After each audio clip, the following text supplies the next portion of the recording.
A while ago, someone here asked for more info about teaching, so as promised, we'll dive deeper into that topic while talking about your qualifications, how to find clients, and your teaching style today. To briefly give you some background info, I started teaching manga drawing at a local store in 2011 when I was still 16. Once the contract stopped after 3 years, my students followed me home for private lessons in my parents' kitchen, and I got regular demand for manga workshops once I started attending conventions, because there was nothing yet in Luxembourg. As I also launched online lessons in 2016, I put much more emphasis on teaching and advertise it a lot. So since it was quite unique around here, people slowly started to notice and contacted me for workshops in schools, municipalities and special events. Teaching has been such an important part of my job as a freelancer over the past 9 years, so here are a few tips for you if you want to get down that path. And remember to subscribe and hit the notification bell for new videos to grow from art to business every Tuesday at 18 hours in English and French.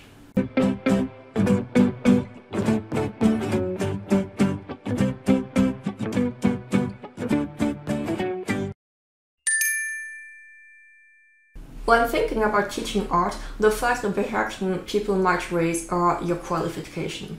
Don't you need a diploma? Well, in my experience, you don't necessarily need a diploma, but rather results, as you are not a regular school teacher. I wanted to teach manga, but you can't get any diploma here, right? So in 9 years of teaching, I've been only asked about my background twice.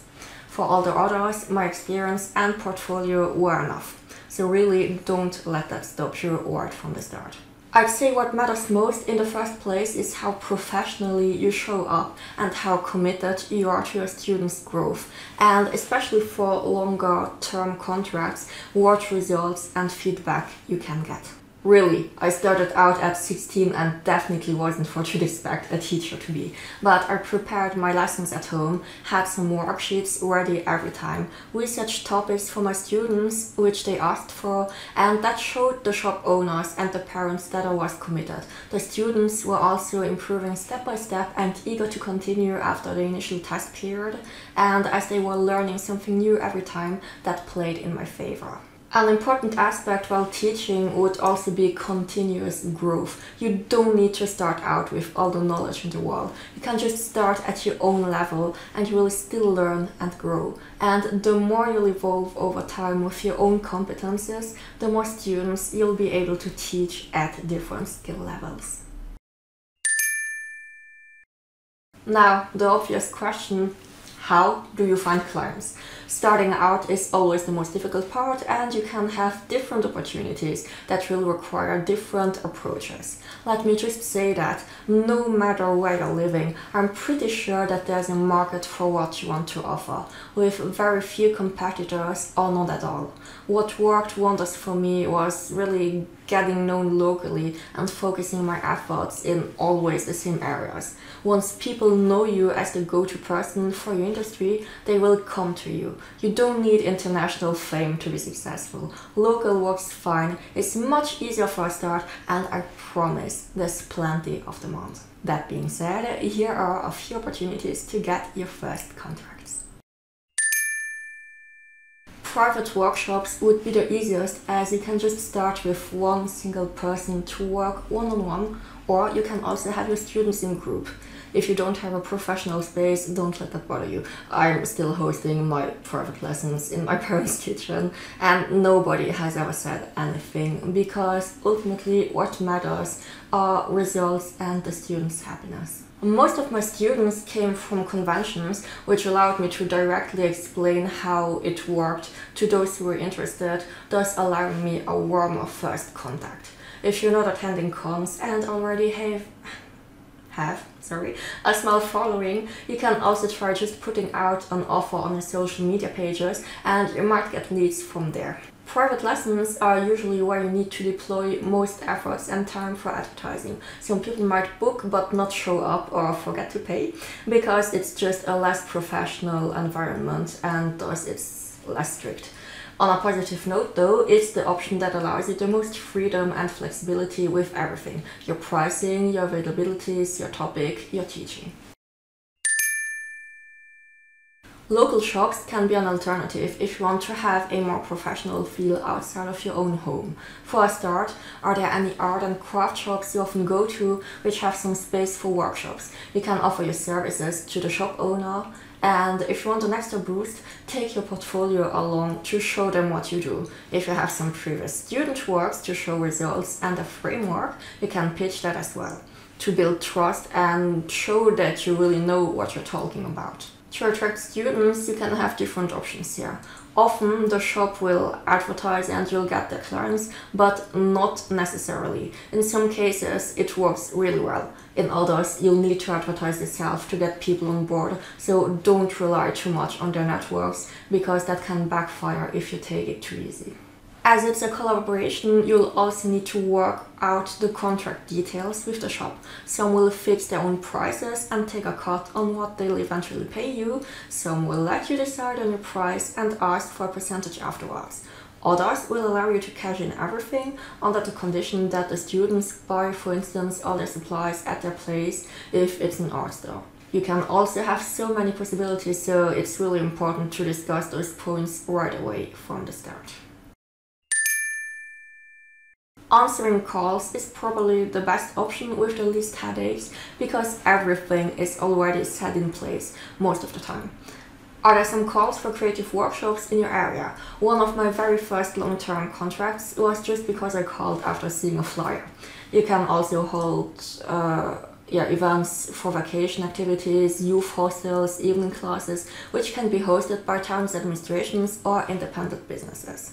The great thing here is that the organizers have an already established clientele waiting for these classes. They have the necessary facilities and the basic equipment. They take care of the advertising and enrolling students, and usually they do it pretty well. It's often for bigger contracts like a vacation camp, weekly evening classes over a trimester school year.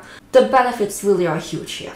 The biggest downside, I'd say, would be that they usually have a fixed rate for all their teachers and you can't negotiate the price, as everything works the same for everyone.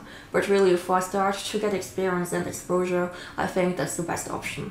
Also note that as those gigs are more serious and the organizers know the industry, you will often be required to come up with a lesson plan where you explain what you can do within the given time frame so that they can see if your program works and validate it.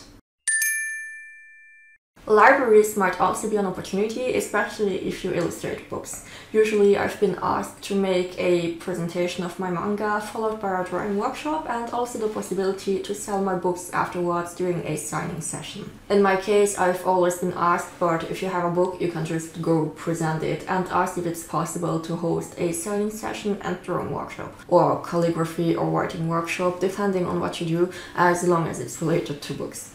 In general, those workshops are only a one-time thing, so make sure to mention that you also host private lessons to get some new students. You never know, if they had a good first class with you, some might consider coming back for more. Schools and other places with kids and teenagers are also worth considering. Especially at the end of the school year, some schools will be looking for animations to keep the students entertained when there's not so much to study anymore. Some schools might also be looking for special projects over a specific time. For instance, there could be an English teacher who wants to illustrate Shakespeare in comic form, and you'll need to teach the children the basics of drawing and storytelling over a trimester. So, just to give you a random example. While the smaller animation workshops are easier to get because it's just for fun, you'll need to wait to be already more established for the bigger contracts. And obviously you can't know when a teacher will be ready for a project, so they will reach out to you when they need you, because they know your work already. You're also not alone in school workshops, as there's often a teacher staying with you to control the students. And seriously, it's sometimes nice, because if you're faced with students who don't like drawing in this mandatory class, well, it's not your problem and it's the teacher's work to handle this. Now, you got all those opportunities, and I also want to mention your teaching style and preferences. With time you'll experience workshops that are so amazing and others which are big headaches. And it's normal because you're not suited to be everywhere. Start by just asking yourself, why do you teach and what are your values? In my case, I'm very result driven with a strict defined program to get these results. I value effort and hate it when I do my best, but the students don't put in the work and are here to have fun only. So knowing this, I always request students aged minimum 12 because I can't teach children. And I know other teachers who, on the contrary, do things totally freely without a defined program and focus on being spontaneous. That's a totally valid approach too. Just know who you are so that you can show up and get the best out of your students. Money makes you happy only to a certain extent. Yes, it pays the bills, but if you stay too long in an environment where you feel suffocated and annoyed with the students who don't learn anything, well, really nobody will be happy. Neither you, nor the students, nor the organizers, or the parents who pay you. Another useful question is, how committed are you to teaching? Like, how often do you want to teach? Only occasional workshops here and there, or do you go all in with weekly contracts? Also, it sounds weird, but it's important. How much stamina do you have before your brain shuts down? Again, this is related to your teaching style, but usually teaching requires a lot of attention to all the individual students. How many can you deal with at the same time without feeling overwhelmed? For how long? Can you do more lessons in a row? Do you need a break in between? Can you do only one? Know your body when you plan out, because you can't teach well if you're exhausted. To me, teaching has really been one of the most important aspects to make a living as a freelancer.